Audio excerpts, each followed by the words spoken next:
Dear participants, welcome to our digital printing at corrugated board manufacturing webinar. My name is Umay Yılmaz, and I am the Secretary General of OMÜD, Turkish Corrugated Board Manufacturers Association. And I will give you some brief information about our event. OMÜD Production Committee has started a new webinar series called OMÜD Technical Webinars. And today, we are holding the first webinar of this series. This event will take approximately 1.5 hours. In the opening session, first we will have our President Buğra Sükan to welcome you. And then our moderator Semih Çelebi will be with us, and he will give you some insights about the event topic and also our guest speakers. After that, expert speakers will give a presentation about digital printing, and that will take about an hour. And finally, we will have a Q&A session that you can ask your questions through Q&A button, and then we will address your questions to our expert speakers. I should also say that this event is recorded now, and then will be uploaded to our YouTube channel. If you would like to watch again and or share with your colleagues, you can find it on OMÜD YouTube channel. At the end of the event, we will send you an evaluation survey to have your feedback about the event. We would be glad if you join the survey, share your opinions, since we would like to do more of these events. By saying that, I would like to thank you all for joining us today and give the words to our President, Buğra Sükan. Thank you, Umay, and welcome everybody, all the participants from around the world, from different countries. I hope you all are healthy and safe. Today we are turning a new page in OMÜD history. We are kicking off the technical seminar webinars in OMÜD. I strongly believe that innovation is extremely important for all of us, and a part of it is obviously continuous improvement. Therefore, this webinar series will help us to learn from each other and share the novelties, basically.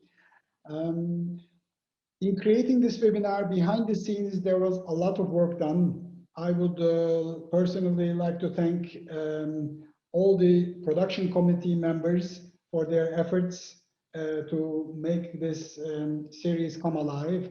I look forward to this one and all the following events, and I wish you a pleasant and exciting 90 minutes. Thank you.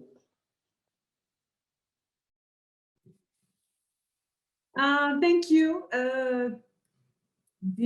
Thank you, Buğra Bey. And I will quickly move on to our moderator today, Semih Çelebi. He is one of our board members in OMÜD and also a member of OMÜD Production Committee. Semih Bey, floor is yours.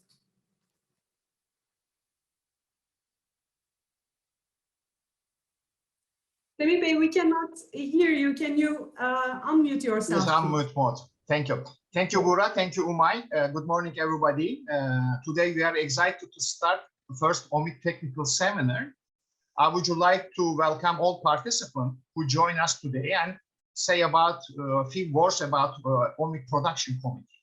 OMÜD Production Committee is formed by 5 dedicated members who want to increase collaboration, cooperation, and technical discipline in Turkey corrugated industry.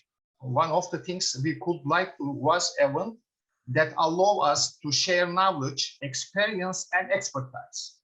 We are also working with FEVCO Production Committee very close. We have started OMÜD Technical Seminar today, and we planned to do a 5th seminar during this year. Special thanks to Mutlu Bey from Jamiş Packaging and Nihat Bey from Cry Packaging for their contribution and support. to the creation of this seminar. I would like to thank also Barberan company with their corporate with us. As you know, digital printing has long been a topic of interest in our corrugated industry. Digital printing, especially on corrugated board, has been applied and developed in the world more than 10 years. Traditional methods that flexo or litho printing technologies is under the serious pressure nowadays with the point of reach in the digital printing capability. Today, we will try to define and learn digital printing process in technical terms.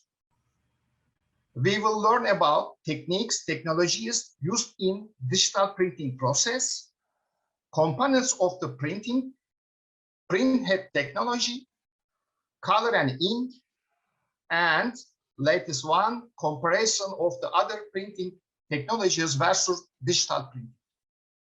I hope we can add value to all of your curiosity and interest today. So I would like to introduce our expert speakers, Dennis and Eladio from Barberan.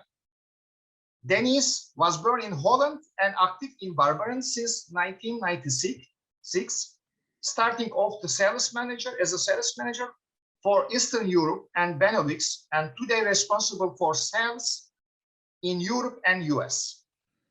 In 2013, he joined to the corrugated team at Barberan, helping to set up sales network and introducing this new technology to that market. Eladio, he is a product engineer active in Barberan since 2000, who has led the R&D and complete development phase of the digital printing technology within company Barberan. Dennis and Eladio, floor is yours. We can start.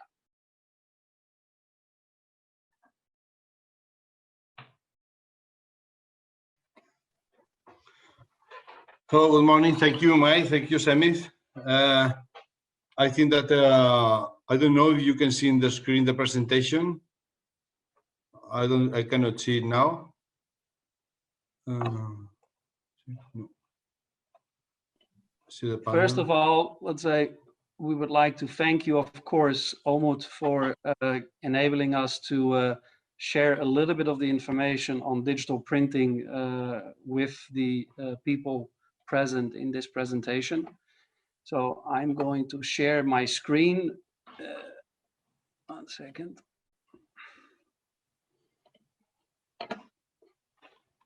¿Lo ves, Eladio? It's Yeah, okay. no, but this is the presentation. You have to change.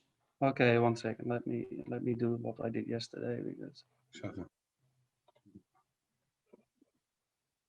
No, it's okay. You have to put on the presentation, and on the 3 dots area, put the presentation again on. Okay, en los 3 puntos, Denis, abajo. Aquí está, ok. Ocultar vista moderador. Okay, that's it. Okay, so I will start with the presentation. We are going to talk about the digital printing and basically on the basics of the technology in order that you understand how it is and what are the differences between the digital and the different technologies that today we can have.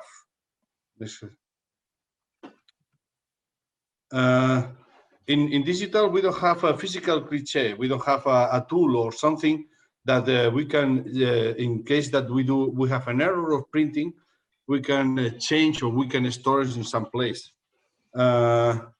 This makes that, of course, we don't have these tools saved in some place, but they are in our disk, and in the disk and virtually is where we are going to work always.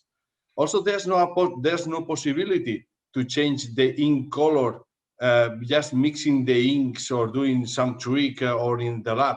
No, the inks are fixed and the color is generated by the performance in between the different colors. It is not exactly like in a ink mixer, like the one you have in your factories many times, where you are mixing the different colors to obtain one color, but it is here the color is generated by the positioning of the dots. It is more like a screen, where the color that you see is just an illusion generated by RGB. In our case, we will use CMYK. And the last point, which is much more different than the others, it is that in digital, or in our case, that it doesn't exist solid colors or ink with solid colors. I mean, when all the inks that we use are the inks that you use in flexography, which are inks that are transparent, that are like a picture where we can put one ink over the other to generate the color. It is not a solid color. If I put a magenta over brown, it will be not magenta. It will be something like a dark brown. But why? Because these inks, the inks that we use for digital printing, are always transparent. They need the white in the bottom. Okay, but this inconvenience makes that in the other hand, you have much more tools to modify or to do whatever you want, the color, the letters, the design itself. You can do much more things by using digital than in Flexo, and faster. Okay, this is the way where we generate work for digital. First of all, we acquire the image by doing a picture, or just taking the image from our customer. Once we have that, we do like the same that we do for a cliché or for a flexographic plate. What we do is to apply with the digital, with Adobe Illustrator, Photoshop, CorelDRAW, or whatever program you use to touch the image. You adjust the image you look the type of letters, the barcodes, and whatever, and adjust to your needs, or you modify in order to do better the printing than, or you correct the data that the customer sent to you, or if you are generating the image, you are putting just what it is more interested for you. Remember always that in case of digital, the ink consumption is one of the basics. So here in the graphic design is where you can touch the ink consumption to have the cost of printing as less as possible. After the job in the Adobe Illustrator and Photoshop, which is the illustrating job, you send the information to the RIP. The RIP is a tool that interchanges the information from the Photoshop, okay, to the language that the machine can understand.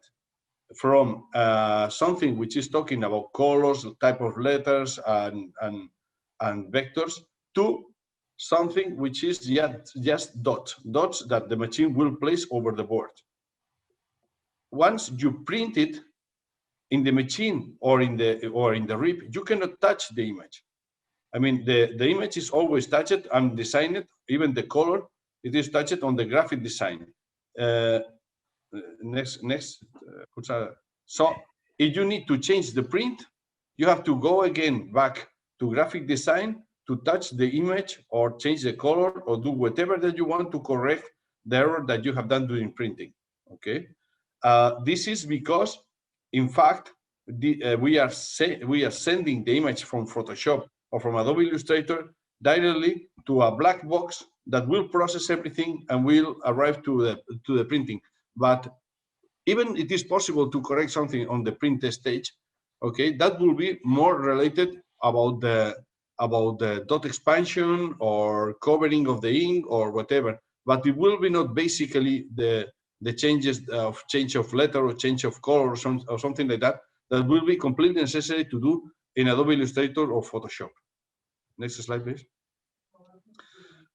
Basically, in the machine or in the printing machines, we have like two families of printing. Okay, as I said before, the printing is generated by placing dots of different colors over the paper or over the corrugated. These dots are generated with the two different kinds of engines or motors, okay, which are the continuous inkjet and the drop on demand. The continuous inkjet is a printhead which is always shooting, and what you do is to deviate the drops that you don't want that arrive to the board, okay, to have the printing. In case of the drop on demand, you just shot the drops that you want to print. Okay, these two different technologies are the ones that are basically used by, in one hand, a drop on demand by the companies like Seiko and Char and so on, and in the case of continuous printing, it is the technology that is using Canon and Kodak. In the drop on demand, which is the most extended, and it seems that it is the technology that is having more success today, you can have also two families, which is the thermal inkjet, where the drop is generated by a bubble that is generated when a heater warms up the ink. When these special inks, the thermal inks, are inks that when you heat them, it appear a gas inside, and this gas moves the ink to be shoot, okay, very fast. And this makes printheads which are cheap, but it has a very short life, 25,000 linear meters, something like that. This is the technology used by companies like HP. Now they are working hard to try to increase the lifetime of this printhead, and we suppose that in the future they will have more consistency on the printing, but up to date, it is what it is. In the other hand, there are the piezoelectric inkjet, which is the technology used by most of the ink suppliers, of the machine suppliers. It is based on the deformation of the piezo when you apply a voltage. Okay, as you can see, this green line represents a piezo which is deformed when we apply a voltage. This deformation produces that the drop leaves from the camera, from the ink camera. Could you pass forward? Okay. Inside piezo technology, there are several families, depending more or less of the resolution that you want to reach. The most reliable and the most used technology is the 360 dpi's, but there's also 600 dpi's and 1200 dpi's. Of course, as much dpi's, the quality of the printing will be better. But remember one thing, my friends, which is that as longer it is the resolution, the smaller it will be the drop size. And if the drop size becomes very small, this means that you will have to shoot very close to the board. And this means that the distance or the board has to be completely flat. For instance, I will put an example. We are working, Barberan, we are working a lot with 360 dpi's, which is 14 picoliters, okay? But we have technology also to use 300 dpi's, but today we are using that technology for paper. Why? Because we can shoot to 1 millimeter to 2 millimeters from the distance from the printhead to the board. And with 1200 dpi's and 3 picoliters, you have to shoot at less than ½ millimeter. That it is impossible for a board because boards are warped, and many times this warping can scratch the printheads. Okay, next. Another point which is interesting is the usage of grayscale. I'm sorry to go very fast, but we will have too much time. Grayscale, it means that here in the picture you can see that we are increasing the size of the. We are doing a zoom on the eye of the girl. Okay, and here you can see that the image on the left looks less soft than in the right. This is because we can use just one shot, okay, instead to use 4 or 5 shots. Depending on the level of the shots or the number of the shots, we can have a small, medium, large, or bigger shots. This usage of a small, medium, or large shots makes the transition softer. This happens also the same technology that it is used to do the clichés, okay, where when you have a transition and you can use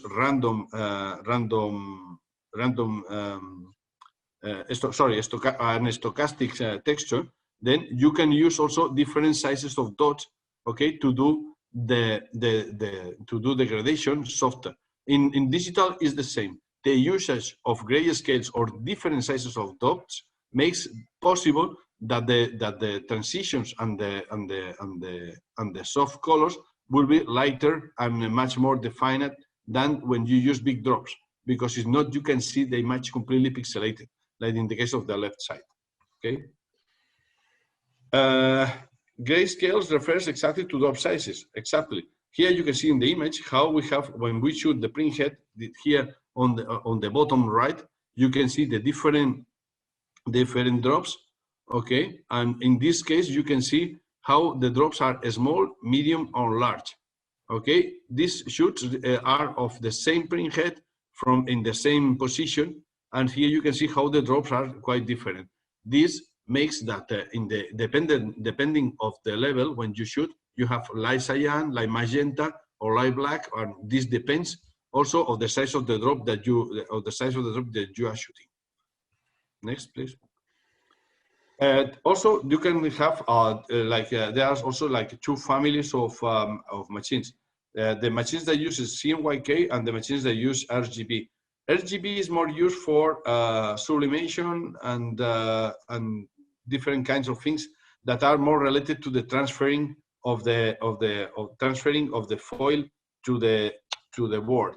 CMYK is more used for all, as you know, for all printing processes, also for flexo where you have to shoot directly. In case of RGB, also there's another problem added, which is that the black, it is not the black obtained with RGB is not so powerful. So this means that for pictures will be sometimes good, but not for commercial printings or when you want to print a powerful black. Also, to the same YK, we can add light magenta and light cyan to increase the photographic quality, or orange and violet and white to increase, in case of orange and violet, is to increase the chroma, or white to do possible to print over brown or over dark colors instead to print directly over white. Here we can see how it performs the color. Here we want to print the Heineken box, this box here. Here you can see that most of the printing it is on the green area, okay. And also there's one dot on the red, which is the start. Okay, here you can see how the blue line, this blue line on the right side image, it corresponds to the possibilities of a flexo machine with 4 colors. I'm saying that this is not, of course, if I am using the green Heineken and the red, it will be easier. No, this is flexo machine corresponds to a CMYK machine, okay?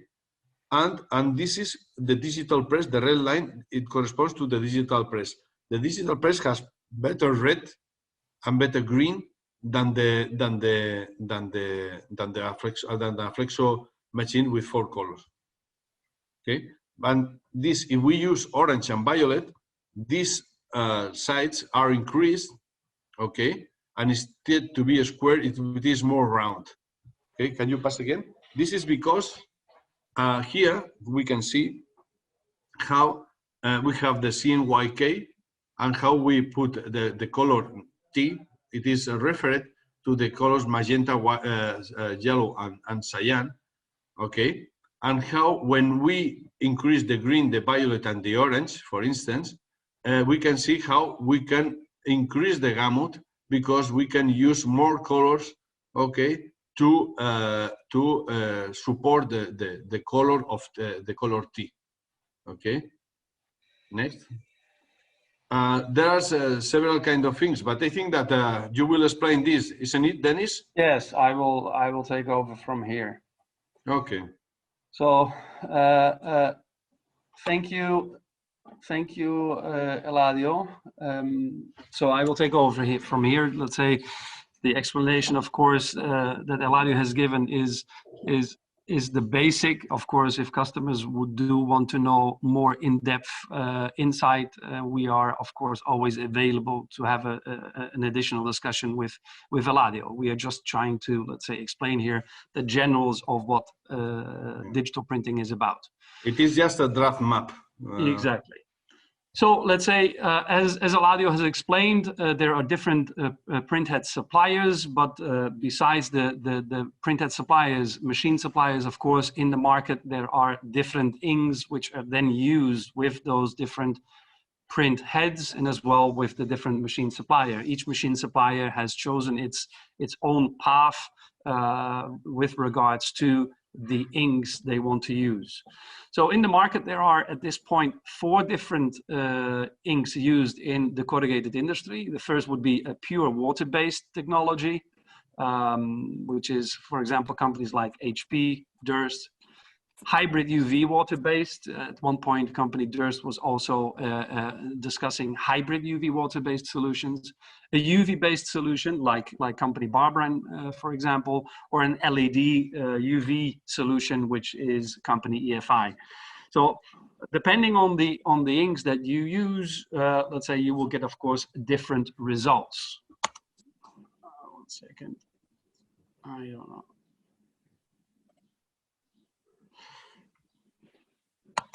One second, my video has stopped.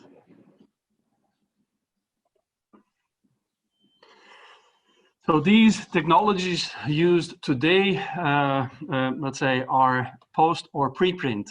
So the different machines available in the market today, as was discussed in the beginning of this presentation, which are already in the corrugated industry for many, many years, would be the multi-pass solution. This is a multi-pass solution where the print heads would pass several times across a board to obtain the image. The latest technology would be the single pass sheet fed technology or the direct to web printing solution. Direct to web printing is roll-to-roll solutions, which I will explain in a second. So multi-pass post-print, like I said, there are a big variety of suppliers in the market that have this kind of machines, companies like HP, Durst, EFI, and many others that are supplying these machines to the market for more than a decade. Therefore, they are the longest in the market. They are usually used for the shorter runs. They are very versatile machines because they can have the capacity of being used with different substrates. The investment entry level is normally lower than the other digital printing technologies available in the market. It is a machine that has large format sizes, but let's say negative side would be, of course, that let's say the ink usage is normally bigger with the multipass machines. The cost of those inks is higher. The production speed is lower, and the handling costs of a multipass machines are normally higher. The other technology available, so this is, let's say, the first machine was supplied by our company in 2013. Since then, Barberan and other suppliers like EFI, like Durst, like HP, have supplied to the market single pass, post-print, direct to sheet digital printing machines. The big advantage of these machines, of course, is that they are capable of making the shorter runs. I mean, just one board is a possibility, medium, but also the long runs. The entry level of investment is higher as a multipass machines, of course. The sizes depends on the supplier. There are companies that are going for a full-size machine like the flexographic machines existing in the market, and there are other companies that have limited their printing area to the size of a die cutter, so 1.3 by 2.1. So it depends again on the partner that you would be talking to, but in the market there are all kinds of different sizes available of these machines. The advantage of course, single pass is that the ink usage is normally, compared to multipass machines, lower. Also, the cost of the ink is again normally lower, and the production capacities is of course higher than a multipass machines, with machine suppliers from that offer from 6 to even up to 12,000 square meters per hour of printing capacity. The last of these technologies is the single path preprint, where we are discussing roll-to-roll printers. So this is a company like HP who is offering this in the market. This technology is an evolution actually from the direct mail or book printing technology. It is perfect for long runs. It has a, unfortunately, of course, a very high investment level, so not good for any company.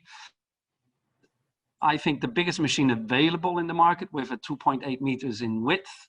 The ink usage is quite low. Production capacity is the highest in the market with up to 30,000 square meters the hour, but it has some technical challenges due to the fact that, let's say, this printed paper is then going into an inline corrugating process, which has its difficulties, as you all might know. I mean, very difficult to combine a digital printed paper with the heat, the steam that you have in the corrugators, the waste, the scheduling of orders, the quantity variety issues. So there are many complications with this process, but it is a valid technology that is already available in the market, and some companies have these machines operative. So definitely an option to look at. So if we look at the different technologies that we just explained, of course, where does this fit into the corrugated industry? Again, it depends on, let's say, normally, as you can see on the bottom, we go from quantity and value.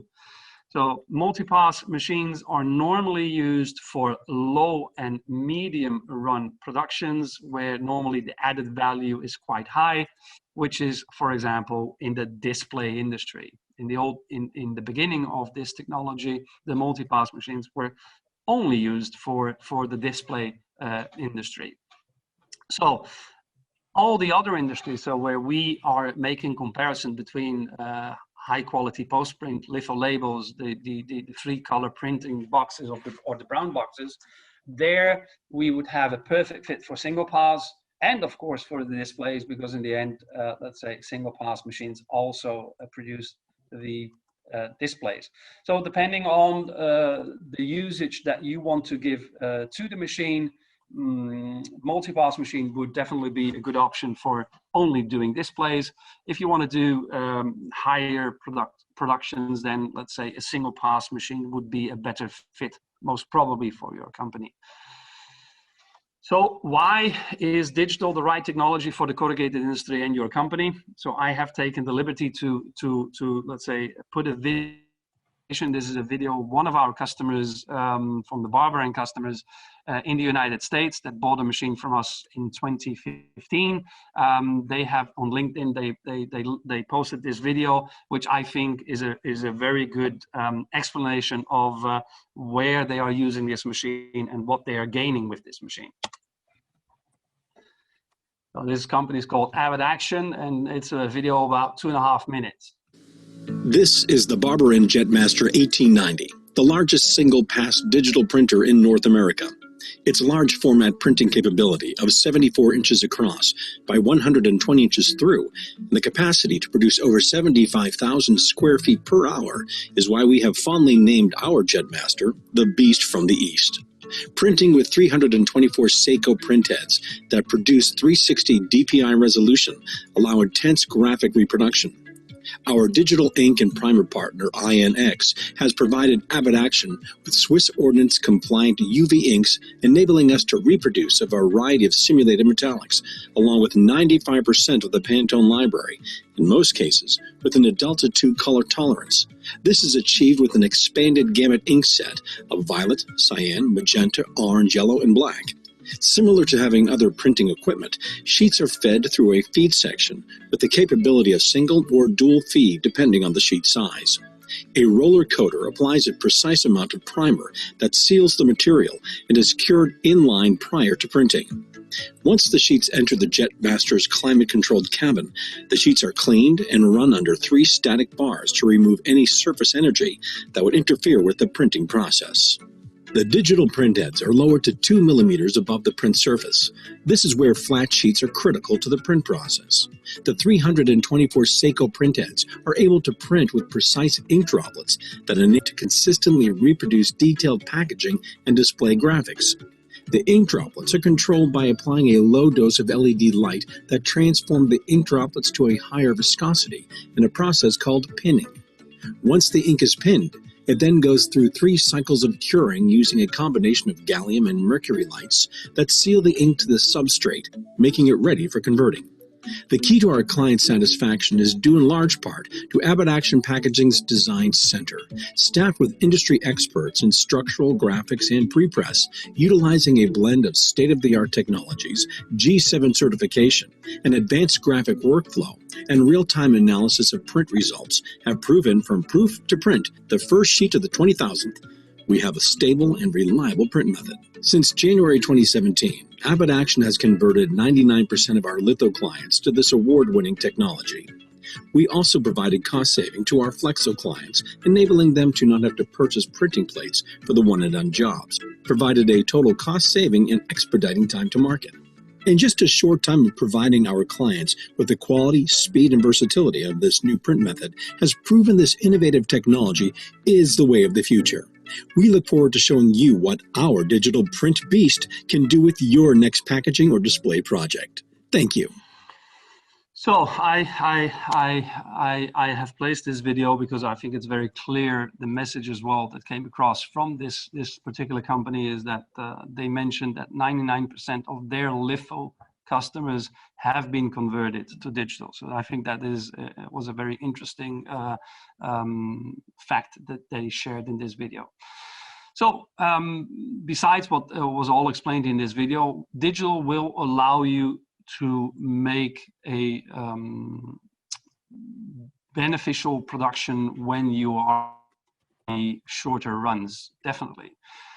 You will be able to offer your customers the just-in-time. You will be able to offer your customers versioning, customization, variability. You will be able to introduce to your customer the possibility of using variable data. All of that at the same time reducing your inventory of printed boxes or cliches. So if we look at digital versus flexo or digital versus litho, what is where we gain with digital? Well, like I said before, we gain with the flexibility, the reducing of cost by the elimination of print plates or labels. Simplification of the overall process definitely is a great thing. People that are present in this presentation, I'm sure you guys all have flexo machines. All of you know about problems that you have with washboard defect, misregistered problems, crushed flutes, and all those typical problems of a flexo machine. This, of course, where digital is a non-contact technology, all of those problems would automatically disappear. Digital, as it is a non-contact technology, it allows you to print in both the flute directions and any type of flute and paper grade. You will be able to increase your uptime and reduce your waste drastically. And even some of the companies that we have printing with our machines are printing on the scores as well. So the question always is digital competitive? This is not a black and white answer. It all depends on many different aspects which you should look at. So of course, if we make a simple comparison, okay, flexographic printing versus digital, we would not need the printing plates. We would have a lot less waste. Because for setting up a flexographic machine, you need a lot of boards, whereas with the digital, as you heard in the video before, sheet number 1 could be already a good sheet. Not always, but let's say definitely you would have a lot less waste than with a flexographic machine. You would have less downtime because the setup times are quite low. You will be able to use lower grammage papers. the short and medium runs would be affordable. You will be able to offer more design and a higher quality.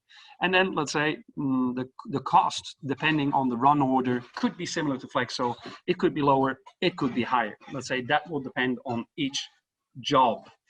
Offset printing, for us, offset printing is we compare to the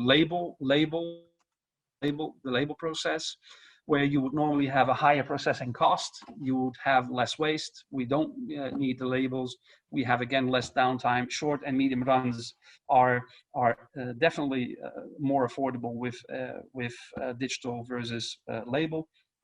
And the offer that a digital machine would give you would be close to offset. Definitely, we are not here saying that digital printing is exactly as offset. Offset, in my opinion, still is of higher quality, but the digital presses, year after year, we are getting closer to where the offset quality lies.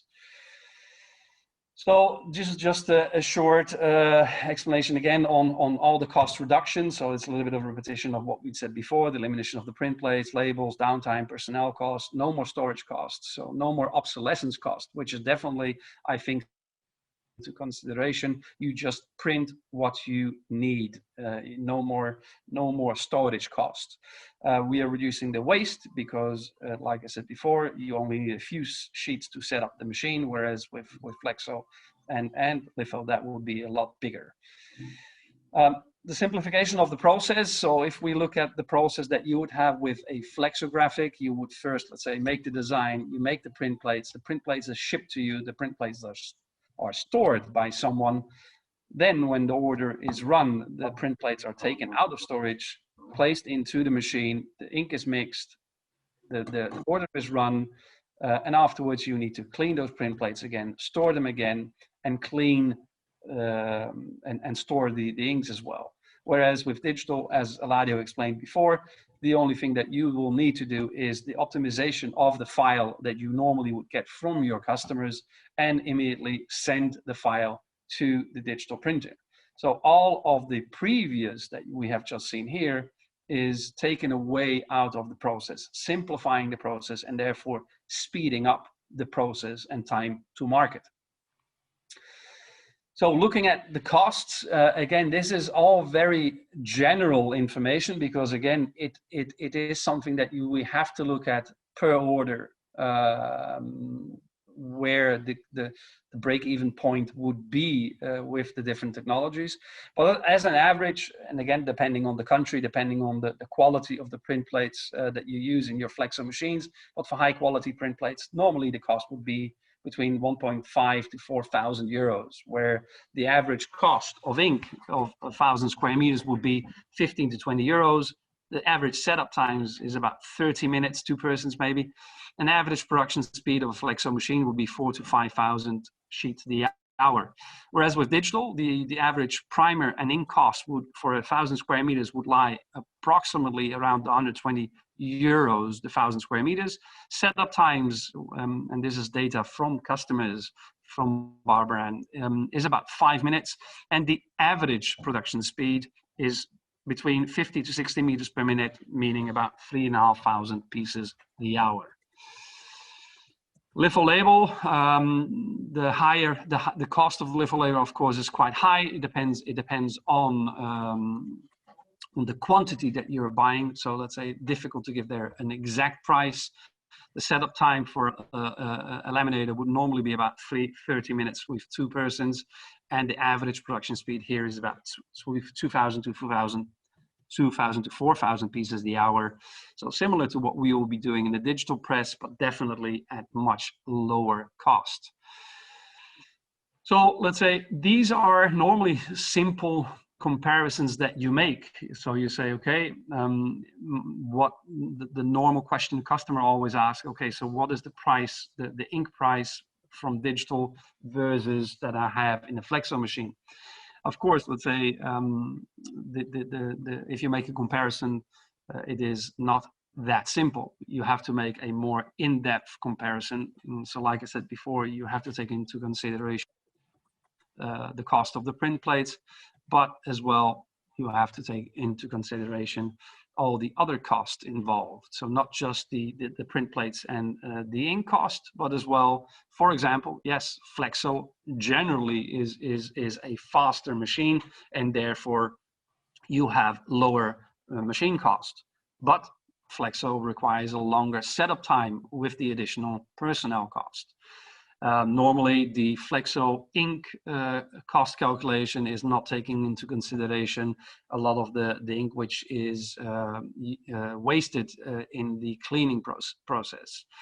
The downtime that you have with a Flexo machine for solving the issues of, let's say, the washboard effect, the mist register, and all these things require that you have to have stoppages on the machine, whereas the digital printer normally, once it's set, it goes. The waste on board is definitely lower in the digital press versus a Flexo machine. And the savings that you can have in paper. I mean, in the end, due to the fact that the digital printing is a non-contact technology, means that the grammage of paper that you need to use, which you normally would use in a flexographic printing technology, it would have a certain thickness because of avoiding the washboard effect. But with digital, as there is no contact with the board, that does not appear. So we could also reduce the paper grade that is being used in the process. So if we look at, let's say, break-even point, this is a job from one of our customers. You can see that the break-even point between Flexo and digital, as you can see, digital is a complete flat line. In the beginning, it's a little bit higher because there's a little bit of the waste and the setup times involved, but the rest, it's all quite a flat line. Doesn't really matter if I'm printing 10 boards or 10,000 boards, my cost will always be the same. Flexo, of course, it's completely different. The more you run, the cheaper it becomes. So with this particular order, we can see that the break-even point lies about 17,000, 18,000 pieces. So in general, we normally say the break-even point lies between 10 to 15,000 sheets the hour. That would be the normal break-even point that we see when we compare digital to Flexo.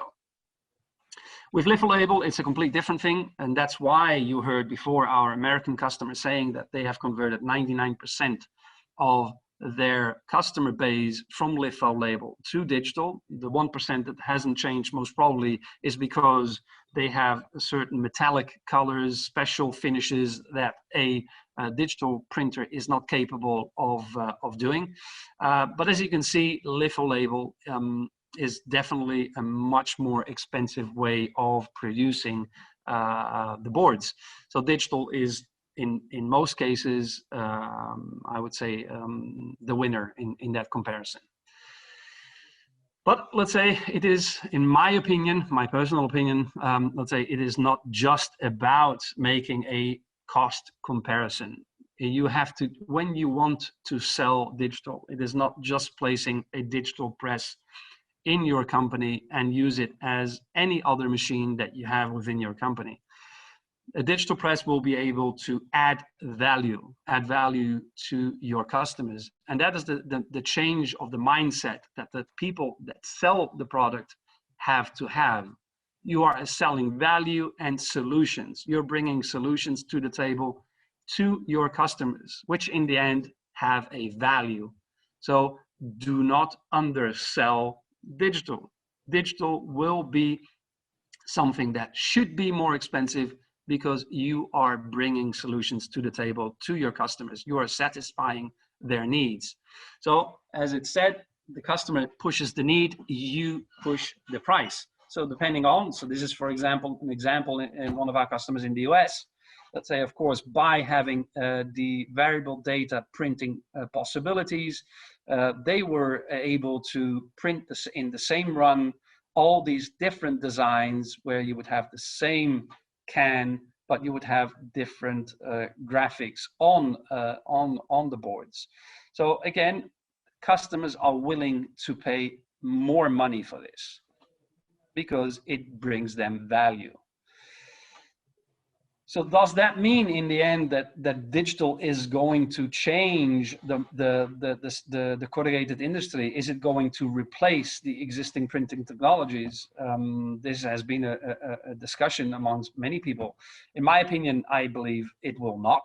In the end, it is another tool that you have in your factory to offer certain solutions to your customers. So it will be another tool you have in your factory. It will coincide inside the same factory with a flexographic high quality printing machine or even a litho press. You can have all the different printing technologies in your company in order to be able to offer to your customers all the different solutions.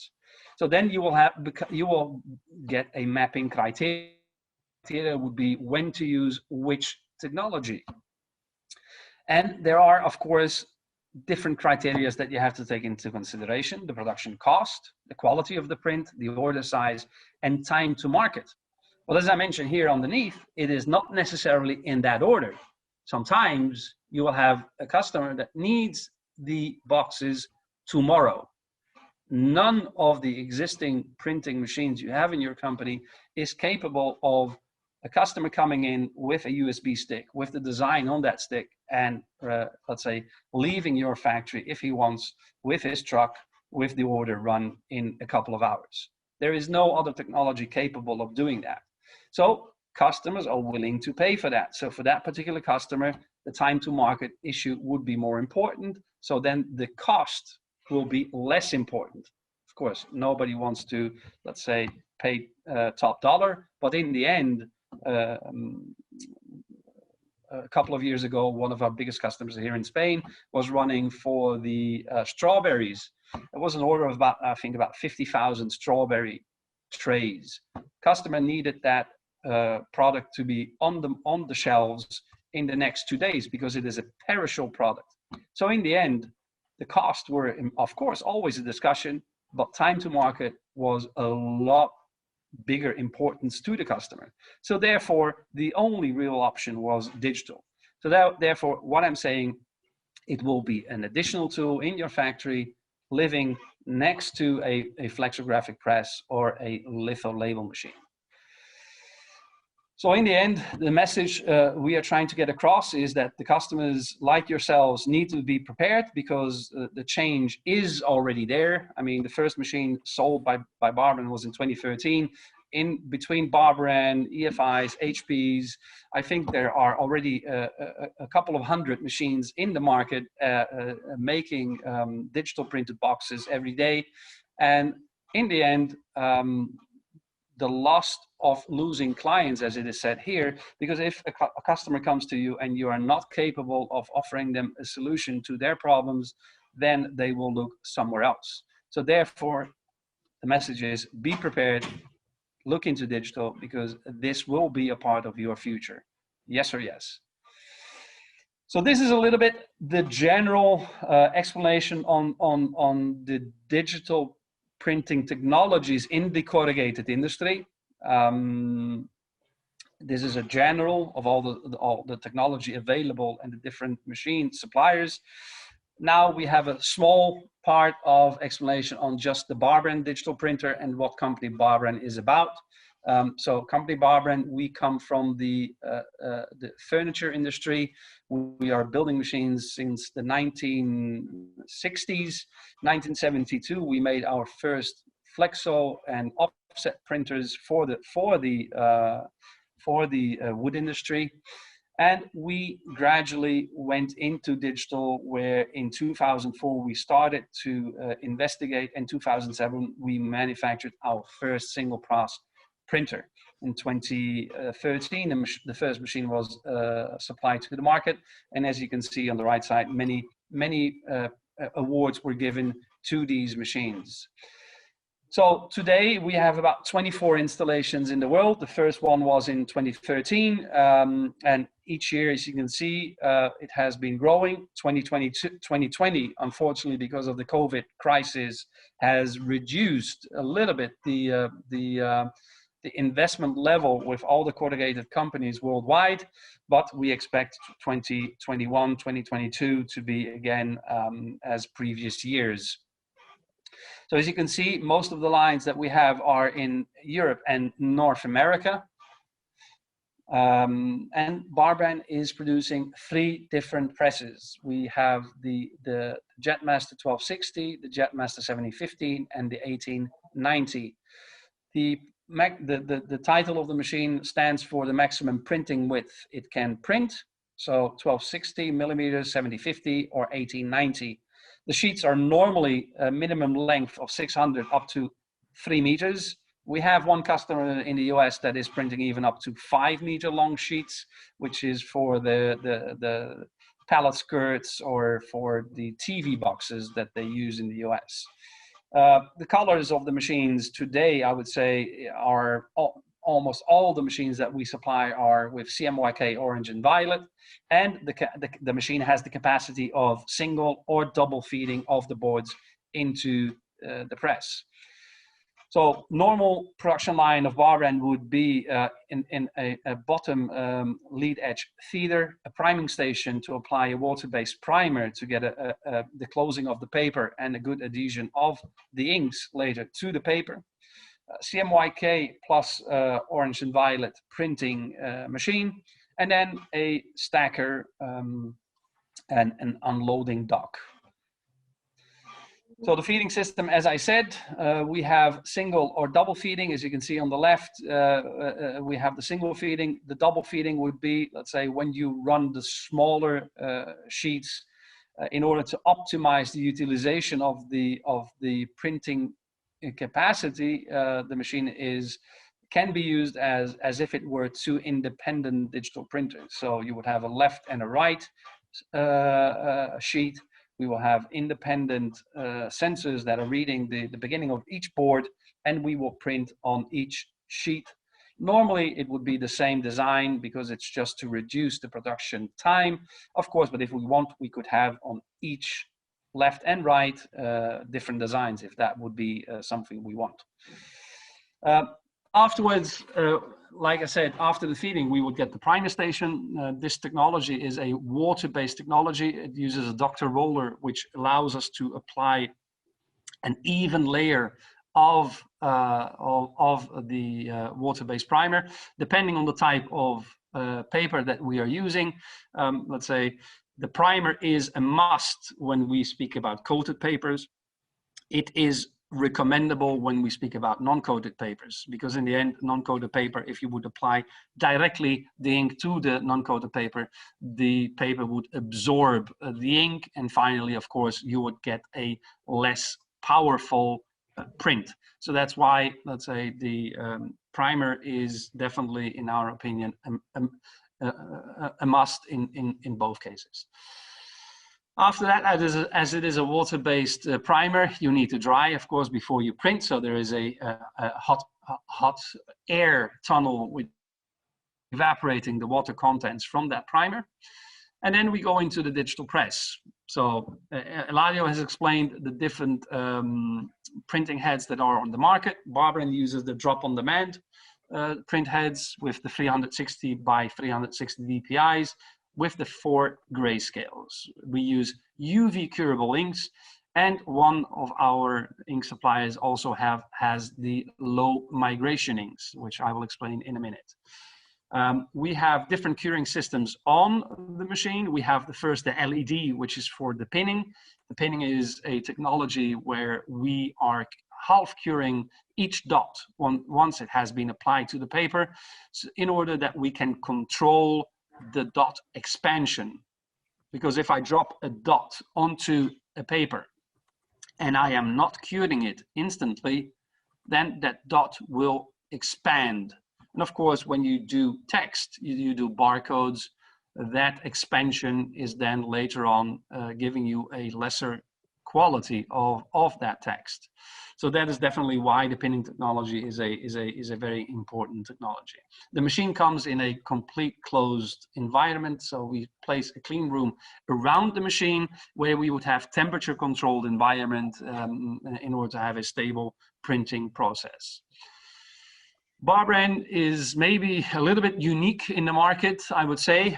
We have an open ink market. That means that Barberan is not the company that sells the ink to you. We have an open ink market. At this point, we have 3 different ink suppliers that have homologated inks for our machines, which one of them is Toyo, the other one is Sakata INX, and the third one is Kao Chimigraf.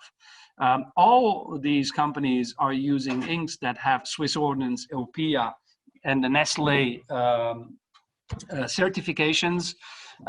But Kao is one of the companies that has been developing an ink which is also for the indirect food packaging available. So a low migration ink from Kao is already at this moment running at 2 of our customers. One of them is in Germany, a company called Brol Wellpaper, and the other one is in company Sandra in Italy.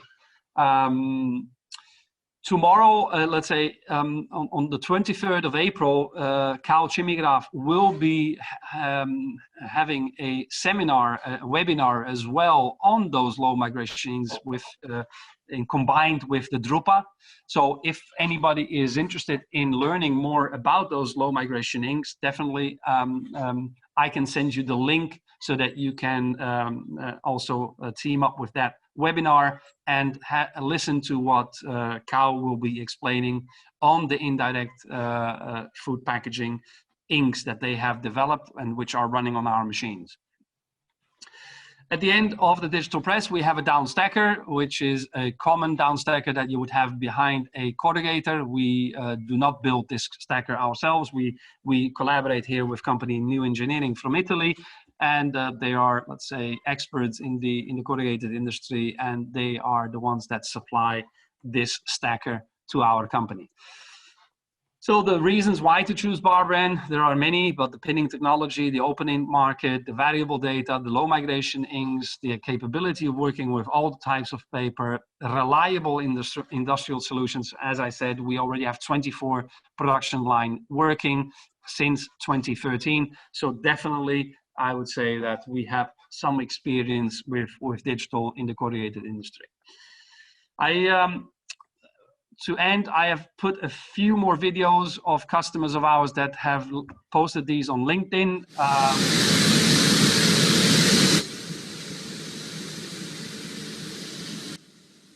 So this, for example, is a company in the United States called The Line. They are running here a pizza box, actually. So let's say, as you can see, a quite vivid pizza box for a special promotion that one of their customers wanted to do.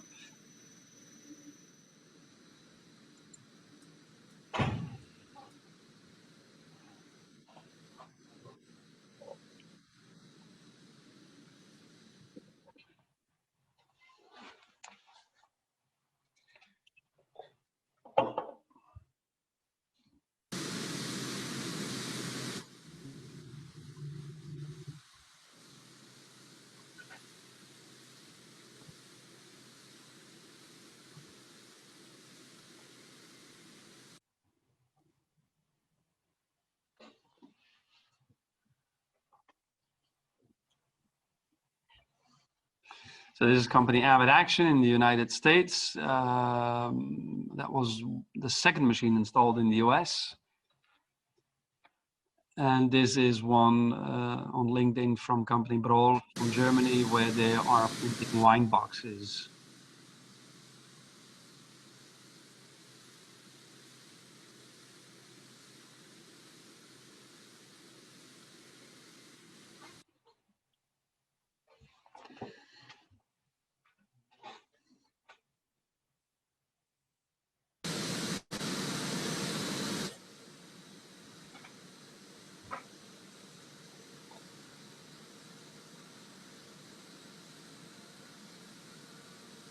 All right, well, let's say I believe that this is more or less the end of our presentation. Let's say, like I said before when we started the presentation, this is a general information on what is available in the market. I'm sure there will be many questions. I know that there is some time now available for the Q&A. So of course, Barberan is here to answer whatever question you might have. I believe as well, any other from the people from Turkey, the questions that they have, they can contact directly with my partner in Turkey, which is Nihat Kiray from Kiray Ambalaj. You can see his data on the screen. For any questions you might have, you can contact directly with him, and then let's say we can set up a individual discussion to go over your project or the doubts or questions that you might have. For all people that are listening in from countries outside of Turkey, you can contact directly with me at dennis@barberan.com, or my mobile phone you can see underneath, and give me a call and ask me whatever questions you might have. So I think now we are ready to pass again to you guys at OMÜD and start maybe the Q&A part of the presentation. Thank you, Dennis and Eladio. The great presentation today. Yes, we can continue the Q&A session, and I would like to ask the first question to you. The question is related with the human health and safety and environmental issues. How is the latest development in the digital printing technology at the moment? As you said before, low migration inks and low migration UV curing. What are you saying, all of us, because sustainability is very important in the world? What can you say about it a little bit? Yes, well, let's say, yes, you're right. This is a question that, of course, many of the customers immediately would ask. And of course, each machine supplier will try to convince the customer of their opinion. In the end, let's say, today, I believe as well, FEFCO is, for example, making a big study on which inks are used in the digital printing technology and the impact that this has. So let's say all the inks available, for example, for our machine, they all have the Nestle or Swiss ordinance on components. But the most complicated part of this all is not about just the components, it's about the migration. So the migration is where the real, let's say, issue lies. So a company like Nestle indicates the components you can use and what kind of level of migration is allowed. So normally in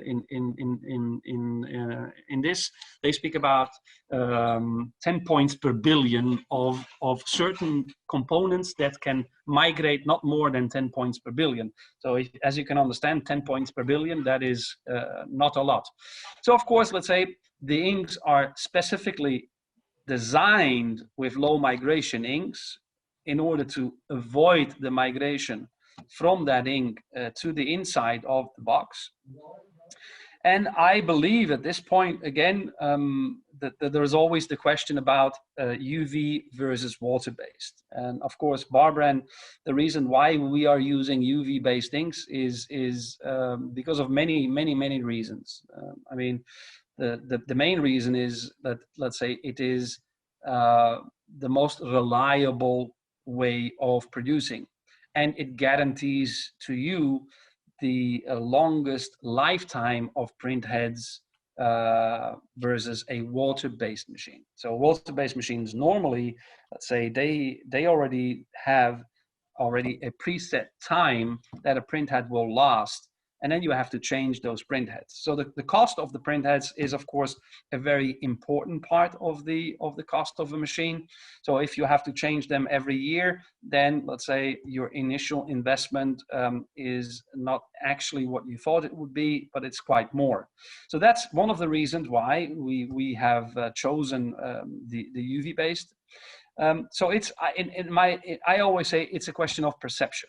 It's a question of perception. So let's say, right now, there is not 100% proof, for example, that all the water-based inks available in the market are really as good as they say they are. I mean, in the end, let's say the water-based inks need to have certain chemicals which, let's say, prevent the water-based inks to dry out inside the printhead itself. So also those chemical components have restrictions within the Nestlé list or the Swiss ordinance. So let's say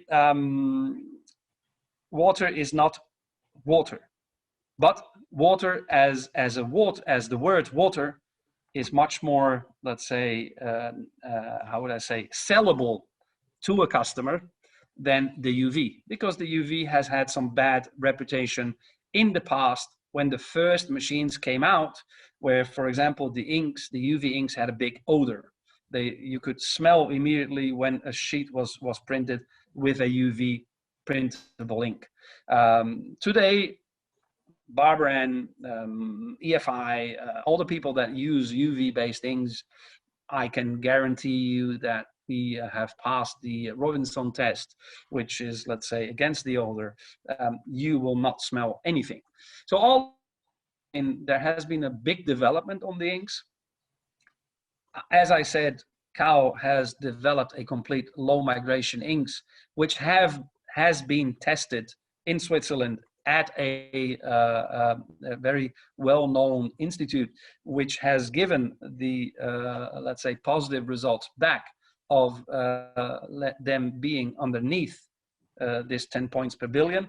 So, but again, this all is, so in the US, here in Spain, or in Italy, let's say, the people, I would say, are not that worried once they see that the certification is there.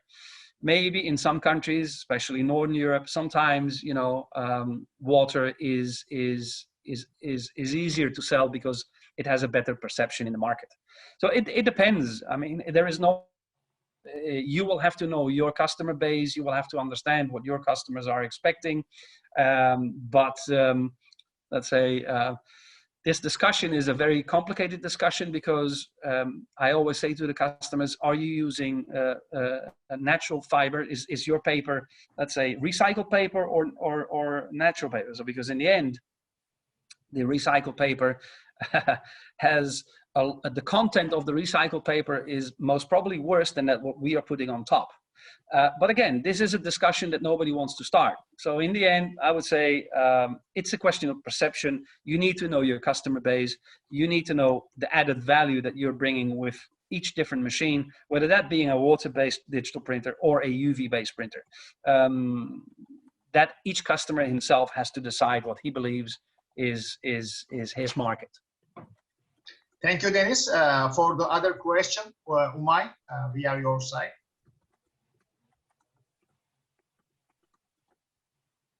Thank you. And we have a couple of questions from our participants. We would like to address them to you as well, Dennis and Eladio. First, we have a price and cost question about ink preparation, speed of the digital machines. Maybe Eladio, can you give us some insights about this? The first question. Yeah, well, the cost per square meter depends always about the design itself. This is not something that we can say it is fixed. Of course, the machine has its own software that calculates before printing. You know exactly how much you will spend in ink in that job. This is the same tool that Dennis has shown in the presentation. This is a tool that we supply with the machine, and the commercial people can have access to know exactly how much will cost the print of that image. Okay. Of course, also there are some tricks to reduce it and so on. And this is something that I also, in some of the questions, one of the participants, they told me, he was asking me about what's the most difficult point. One of the most difficult points is to teach to the people that they have a new tool and they have to use it. Okay, the new tool, it is that things are digital. Instead to do something which is more or less, you can know exactly how much you will spend on ink on that machine and how much time you will spend to do it, that job. Okay, this is something that the machine knows perfectly before printing. Sorry, I forgot, there was another question. You said second question. That it was? Yeah, it was about, again, cost, the preparation cost. Yeah, the preparation cost, I mean, it's parallel to the machine. I mean, you don't need to be there to have the machine working on the preparation. The designer can be preparing the job in parallel while the machine is working, okay? Even when you are producing, okay, you are producing another job, the designer can send a new job, of the new job, to have a sample before printing it, okay? Imagine the machine is working, doing a job for instance, for Coca-Cola, okay? And in one moment, you need to do a sample, okay? The designer can send the sample without stopping the machine on the fly and have that sample, okay?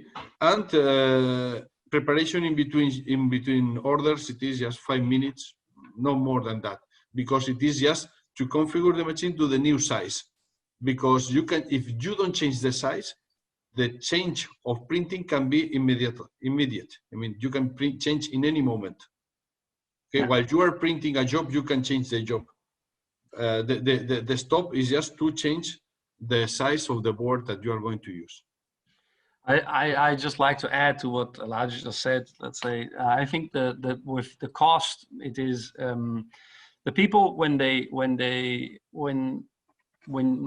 you look at the current printing, a lot of the designs today have a lot of solids, because in the end, you have to understand now with digital printing, what was difficult before, which is graphic, becomes easy, and what is, let's say, more difficult for a digital printer is what is easiest with a flexo machine. So let's say having one of my customers in the US, when they started to use the digital press, and they were using a flexo. Of course, the flaps, they were all painted one unicolor. If the design was blue, the flaps, which were going inside of the box, were also blue. The bottom of the box was also blue. They made calculations with their customers by, let's say, removing the ink from the flaps and from the bottom, which are parts that are not visible, which in the end with flexo, they just print because the cost increase is practically zero. With digital, they were saving, I would say, about $100,000, he calculated, on not printing the flaps and printing the bottom part of the boxes. So the mindset has to change when you look at digital. The cost savings lie within the graphic department. So yes, sometimes you would have to sit with your customers and try to explain to them that all the things you could not do before, you are able to do now. But you have to, let's say, try to reduce as much as you can those solid colors, because the solid colors in the end is only cost. So this is a part of the growth of a company together with its customers into digital developing of their designs. Okay. I'm moving on another question from our participants. One of the questions says that is the ink or the dye used in the printing machine, is it something that can be supplied from ink suppliers? Should they buy from you? How can they provide it? Yes, no, like I mentioned in my presentation, in principle, our company, we as a company have, we are a machine supplier. So we want to build machines. We are not an ink supplier. So we have at this point for different markets, we have different ink suppliers. But for the corrugated market, we work with 3 different ink suppliers, which is company Toyo, which is a Japanese, one of the let's say they're in the top 5 of the world's biggest ink suppliers. So that's Toyo, Sakata and INX, and the third one, Kao Chimigraf. They're all Japanese groups that have plants in Turkey, in Spain, in Germany, everywhere, because they are huge companies. You would buy directly from those ink suppliers the ink that you have chosen. So in principle, a digital printing machine, whether that is from Barberan, whether that is from HP, or whether that is from Durst, or whether that's from EFI, let's say they normally have homologated inks, because you cannot just go to an ink supplier and tell them, give me your ink and I'll put it in my machine. This is not like a flexographic machine. The ink needs to be tested. It has to be sure that it will not damage the internal parts of a printhead, because that could be the case, because of course chemical components could damage some of the internal parts of a printhead. So normally the inks need to be first tested by the inkhead suppliers, then it needs to be tested by the machine supplier, and you know it takes a long time of developing. So Barberan has and the company can choose whoever they want. We have done this for a very simple reason, because we like to create competition, because competition in the end means that there will be development and there will be price reduction. And that is what we are looking for our customers. Okay. Another question from our participant is about breakpoints. Breakpoints in terms of production lot quantity between flexo and digital. How do you compare it? Which one is better in terms of breakpoint? The break-even point, you mean? Yeah. Yeah, should be. Yeah. Okay. The break-even point, like I said before, depends on many different factors. So let's say we, as in general, we would say that the break-even point lies between 10 to 15,000 sheets. But again, this depends. If I'm going to print a design where I'm going to put the maximum amount of ink possible on that board, then of course a digital printed design becomes more expensive. So it depends. Let's say it's like what Eladio said. Our software automatically gives you the cost indication. So you run the design through the software and you know immediately that that print will cost you, let's say, I don't know, 5 cents. Okay, so you know the price of that print. If you then want to reduce your cost, you can tweak a little bit the design and try to reduce it with, for example, another cent. But let's say break-even cost calculations depends on, is it a one-time order? Is it going to be a repeat order? If I'm going to buy the print plates, are they going to be used, let's say, in just the one run or in several runs? What will be my production run? Because in the end, you know, sometimes you have to look at, if I'm buying print plates and I'm going to run those print plates in 5 orders, in 5 order runs over the time period of 1 year, and each time I have to print 3,000 boxes, that means that I will have 5 times the half-hour setup time. I will have 5 times the waste. Whereas I will have only the 5-minute setup time. I will have the limited waste. So there is a very, you know, this needs in-depth looking at for each independent design. There is no real one number that I can say that is a valid number. But well, Dennis, we can say that following our experience with the customers, we can say that less than 5,000 yes. shots, oh yes, it's I mean, it's a no-brainer, as they say. You don't have to think about. I mean, if you have jobs with less than 5,000 square meters, it's better that you produce with the digital, because the cost comparison, it will be not needed. Okay. Okay. We have another question from our participants. Would it be possible to add 2 more colors to existing 4 colors in the machine in future? Sure. The machine, all our machines are ready with 6 possibilities, and we can supply with 4 and later add the 2 more. Sure. Okay. But, I mean, we don't. I think that today we don't deliver machines without the 6 bays to put the colors. When we supply the machines with 4 or 6, but most of our customers in less than 1 year they are requesting the 2 colors more. Okay, because it's more useful. Also, to use 2 color more, I didn't say it before, reduces the consumption of 15%, which is also interesting. The ink consumption, he means. Yeah. Okay. Final question. If the participants can send questions, we are expecting them, but we are getting the final part of our meeting. So we are expecting their questions if they have. Another question, can this machine work with rotary die-cut units, adapted and folder and gluing application on the same machine? Is it possible to do that together? Yes, but you have to consider one point, which is that the boards in our machine, they go just with 10 millimeters difference between one and the other.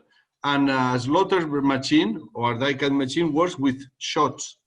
This means that you have to open the distance in between the boards, adapted for the rotary die-cut. So it will be. I mean, and there's another point that not all the jobs you will do it with the rotary die-cut. Maybe you will need also a flat die-cut press. So in the end. No, we don't have any customer doing it, but because they lose the flexibility of the digital press by doing this, but it is possible, yes. Okay, okay, great. I think we don't have any other questions from our participants, but if they have, Deniz already shared the contact details of Kray Ambalaj, Turkey, and also their email information. So we can close our event. Semih Bey, would you like to say anything else for the closing? Thank you very much for great presentation, Deniz and Eladio, and thank you very much to you also to create this seminar. You are running very high level, so it's okay. Thank you very much for all participants also. Okay, also from our side, of course, Umay, thank you very much for organizing this and asking us as Barberan to participate in this webinar. Like I said before, this is of course a very short time to explain a quite complex technology. In the end, of course, we try to keep it as general as possible. And if there are any customers that require more in-depth explanations, we are of course all at your disposal. Okay, thank you, Deniz and Eladio, for the information and everything you provided today. And I would like to thank all the participants for joining us today. We wish you a pleasant day and would like to meet you again in our future events. Okay, thank you very much. Thank you. Bye. Thank you. Bye-bye. Bye.